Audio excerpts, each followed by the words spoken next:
حضور صلی اللہ علیہ وسلم کے اعلان نبوت فرمانے کے بعد یہ آپ کئی بار سن چکے ہیں سیرت نبوی میں کہ کفار مکہ نے حضور صلی اللہ علیہ وسلم کو تکلیف دینے میں کوئی کسر نہیں چھوڑی، ہر طریقہ آزمایا، حضور صلی اللہ علیہ وسلم کو ہر طرح کی تکلیفیں اذیتیں دینے، انہوں نے ہر طرح کی تکلیفیں دیں، ہر طرح کی اذیتیں دیں، ہر طرح کی تکلیف دینے کے اندر وہ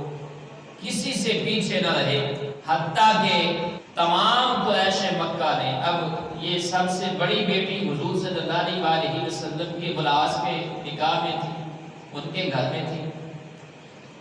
اور اس سے چھوٹی بیٹیاں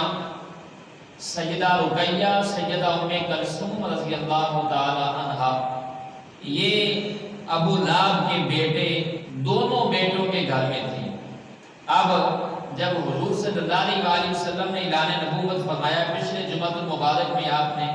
سیدہ رقیہ رضی اللہ عنہا کے تذکرے میں یہ بات سن لی تھی کہ ابو لہب کے دونوں بیٹوں نے کفار مکہ، مشرکین مکہ کے کہنے پر حضور صلی اللہ علیہ وسلم کی دونوں بیٹیوں کو طلاقیں دے دی تھی، اور قریش مکہ نے، مشرکین مکہ نے ابو العاص کو بھی اس بات پر ابھارا اور ان کو بھی پیشکش کی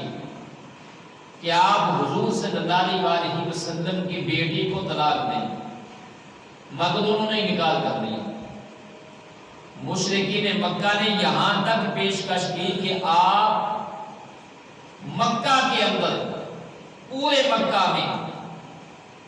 جس لڑکی پر آپ ہاتھ رکھیں گے، جس کی بیٹی پر آپ ہاتھ رکھیں گے، جس کی طرف اشارہ کریں گے،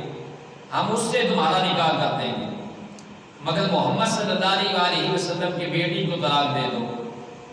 تو انہوں نے کہا یہ نہیں ہو سکتا، میں محمد صلی اللہ علیہ وسلم کی بیٹی کو طلاق دے دوں گا۔